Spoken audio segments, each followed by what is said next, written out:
First part video കണ്ടിട്ടാണ് ഈ ഒരു പാർട്ട് വീഡിയോയിൽ ഈ സെക്കൻഡ് പാർട്ട് വീഡിയോ കാണാൻ വരുന്നത് എന്ന് ഞാൻ വിശ്വസിക്കുന്നു. ഇനി കണ്ടിട്ടില്ല എന്നുണ്ടെങ്കിൽ ഓടിപ്പോയി ഇതിൻ്റെ ഫസ്റ്റ് പാർട്ട് കാണുക. നമ്മുടെ ബോഡിയിൽ നിന്ന് എങ്ങനെയാണ് നമുക്ക് അത്യാവശ്യം വേണ്ട കുറച്ച് അളവുകൾ എടുക്കുക എന്നാണ് ആദ്യത്തെ വീഡിയോയിൽ കാണിച്ചിരിക്കുന്നത്. ഇനി അളവുകൾ എടുത്താൽ മാത്രം പോരല്ലോ, അതെങ്ങനെ തുണിയിലോട്ട് വെട്ടണമെന്നും ഞാൻ ഈ പേപ്പർ കട്ടിങ്ങിലൂടെ കാണിച്ചു തരാം.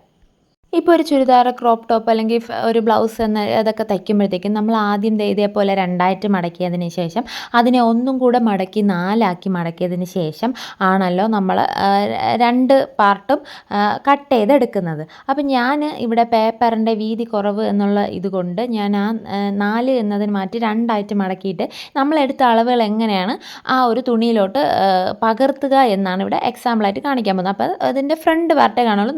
ഞാൻ ഈ കാണിച്ചതുപോലെ മടക്കിയ ബാക്കും കൂടെ ചേർന്ന് വരും. അപ്പോൾ നമുക്ക് സ്റ്റാർട്ട് ചെയ്യാം. ആദ്യം തന്നെ ഞാൻ അളവുകളൊക്കെ എഴുതി വെച്ച പേപ്പർ എടുത്ത് വെക്കുന്നുണ്ട്. രണ്ടായിട്ട് മടക്കിയ തുണിയാണെന്ന് കരുതുക.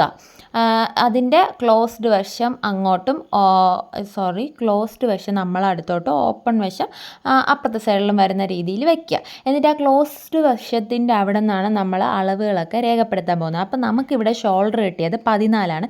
ഞാനൊരു കാൽക്കുലേറ്ററോ അല്ലെങ്കിൽ ഇതേപോലെ ഒരു ഫോണോ എടുത്ത് വെക്കണം. നമുക്ക് അളവുകളൊക്കെ ഇതാക്കണ്ടേ. കണക്കിൽ ബുജികളാണെങ്കിൽ കുഴപ്പമില്ല. എന്നെ പോലെയുള്ളവരാണെങ്കിൽ ഇതേപോലെ ഒരു കാൽക്കുലേറ്ററോ ഫോണിലുള്ള കാൽക്കുലേറ്ററോ എടുത്ത് വെക്കണം. അപ്പോൾ നമുക്ക് ഷോൾഡർ കിട്ടിയത് 14ആണ്. 14ൻ്റെ പകുതി നമുക്ക് 7ആണ് കിട്ടുന്നത്. ആ 7ആണ് ഞാൻ ഇതിൽ അടയാളപ്പെടുത്തി കൊടുക്കുന്നത്. അതെന്തുകൊണ്ടാണെന്ന് ചോദിച്ചാൽ നമ്മൾ തുണി മടക്കിയല്ലേ വെക്കുന്നത്, അതുകൊണ്ടാണ് രണ്ടായിട്ട് ഭാഗിച്ചെടുത്തിരിക്കുന്നത്. അപ്പോൾ ഞാൻ അതിനകത്തോട്ട് ഒരു 7 അടയാളപ്പെടുത്തി കൊടുത്തിട്ടുണ്ട്. ഞാൻ ആദ്യത്തെ വീഡിയോയിൽ ആം ഹോളിൻ്റെ അളവ് പറഞ്ഞിട്ടില്ല, എടുക്കുന്നത് കാണിച്ചില്ല. ബിക്കോസ് ഞാൻ ഷോൾഡർ എടുക്കുന്ന അതേ അളവ് തന്നെയാണ്, അതായത് 7 ഷോൾഡർ എങ്കിൽ 7 തന്നെയാണ് ഞാൻ ആം ഹോളും എടുക്കാറുള്ളത്. എൻ്റെ ഒരു സൈസിന് അത് പെർഫെക്റ്റാണ്. മീഡിയം ടു ലാർജിന് അത് പെർഫെക്റ്റാണ്. അപ്പോൾ ആ ഷോൾഡറിൻ്റെ 7 തന്നെയാണ് താഴോട്ട് ആം ഹോളും എടുക്കുന്നത്. അതിന് ഞാൻ പ്രത്യേകിച്ച് അളവ് കാണിക്കുന്നില്ല.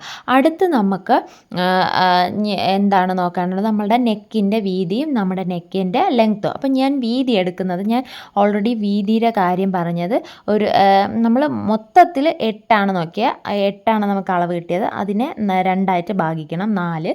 ഒരു 3.5 4ആണെങ്കിൽ നല്ല വീതിയായിരിക്കും.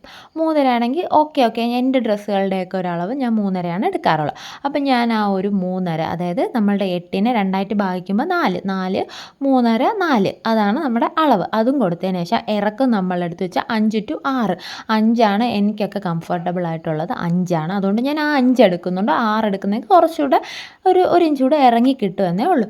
ഇനി നമുക്ക് നോക്കാനുള്ളത് നമ്മുടെ ബോഡി പാർട്സിൻ്റെ അളവുകളാണ്. അപ്പം ഞാനിവിടെ ചെസ്റ്റ് എനിക്ക് കിട്ടിയത് എത്രയാണെന്ന് വെച്ചാൽ 34ആണല്ലോ. എനിക്ക് മൊത്തത്തിലുള്ള 34നെ നമ്മൾ 4ആയിട്ട് ഭാഗിക്കണം. നമ്മൾ 4ആയിട്ടാണല്ലോ ക്ലോത്ത് മടക്കി വെച്ചിരുന്നത്. അതുകൊണ്ട് നമ്മൾ 4ആയിട്ട് ഭാഗിക്കുമ്പോൾ നമുക്കൊരു ആൻസർ കിട്ടുമല്ലോ. ഇപ്പോൾ 34ആണെങ്കിൽ 4ആയിട്ട് ഭാഗിക്കുമ്പോൾ 8.5ആണ് കിട്ടുന്നത്.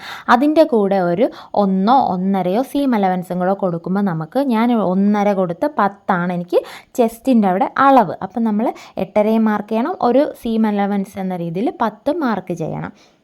ഞാനൊരു ബിഗിനർ എന്ന നിലയ്ക്ക് ഞാൻ തയ്യൽ തുമ്പ് കുറച്ചധികം കൊടുക്കാറുണ്ട്. എന്തെന്ന് വെച്ചാൽ നമ്മൾ തയ്ച്ച് വരുമ്പോഴത്തേക്കും ചെറുതായി പോയാൽ നമുക്കൊന്നും ചെയ്യാൻ പറ്റില്ല, വലുതായി പോയാൽ നമുക്ക് ആ തയ്യൽ തുമ്പിനെയൊക്കെ അങ്ങ് കട്ട് ചെയ്ത് കളയാമല്ലോ എന്ന രീതിയിൽ ഞാൻ കുറച്ച് കൂടുതൽ തയ്യൽ തുമ്പ് കൊടുത്തിട്ട് 1 1.5 കൊടുത്തതിന് ശേഷം ലാസ്റ്റ് നമുക്ക് വേണ്ടാന്നുണ്ടെങ്കിൽ അതൊന്ന് വെട്ടിക്കളയാണ് ഞാൻ ചെയ്യാറ്.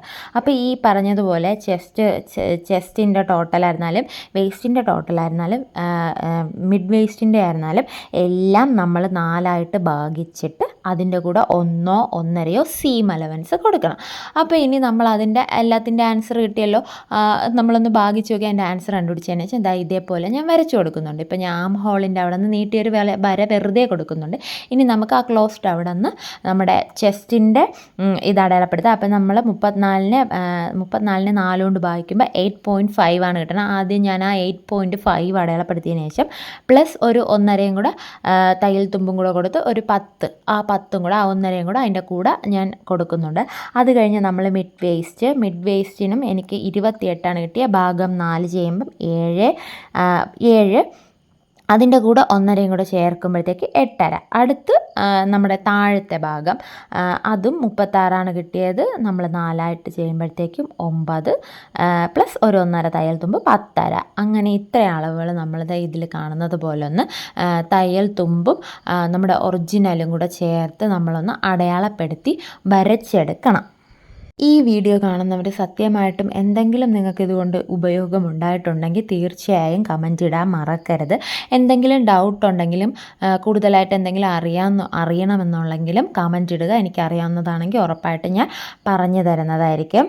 അങ്ങനെ നമ്മൾ ഈ 3 പോയിൻറ്റ്സും അടയാളപ്പെടുത്തി കഴിഞ്ഞാൽ അതേ നമ്മളുടെ ഒറിജിനൽ അളവും അതേപോലെ തന്നെ നമ്മുടെ സീം അലവൻസും അങ്ങനെ നമുക്ക് 2 ലൈനുകളാണ് ഇതേപോലെ നമുക്ക് കിട്ടുന്നുണ്ടാവുക.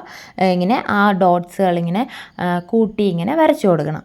അപ്പോഴേക്കും നമുക്കിത് ഈ ഒരു ഷേപ്പിലാവും കിട്ടുന്നുണ്ടാവുക. ഇനി ഞാൻ ചെയ്യാൻ പോകുന്നത് എന്താണെന്ന് വെച്ചാൽ നമ്മുടെ ആം ഹോളിലെ ഞാൻ കഴുത്തിന് ഈ ഒരു ഷേപ്പ് തന്നെയാണ് ഞാൻ കൊടുക്കാൻ ഉദ്ദേശിക്കുന്നത്.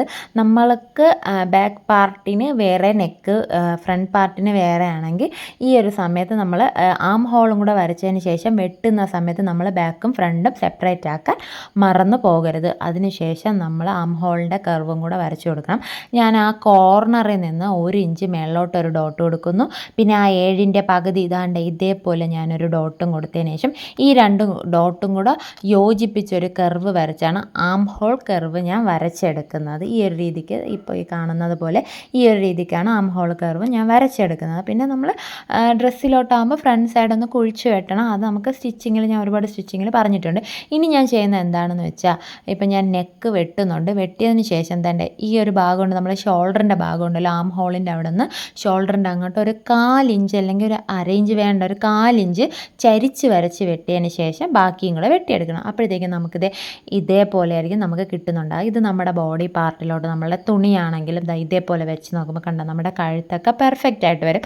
കഴുത്തിപ്പോൾ വീതി കുറഞ്ഞതുപോലെ തോന്നുന്നുണ്ടെങ്കിൽ നമ്മൾ തുണി ഇതൊക്കെ വെച്ച് നമ്മൾ മറിച്ചടിക്കുകയൊക്കെ ചെയ്യുമല്ലോ, അപ്പോഴത്തേക്കും കറക്റ്റ് പെർഫെക്റ്റ് ആയിട്ട് വരും. നമ്മുടെ ആം ഹോളൊക്കെ കണ്ടോ, നമ്മുടെ ലെങ്ത്ത് ഞാൻ അത്രേ കൊടുത്തിട്ടുള്ളൂ.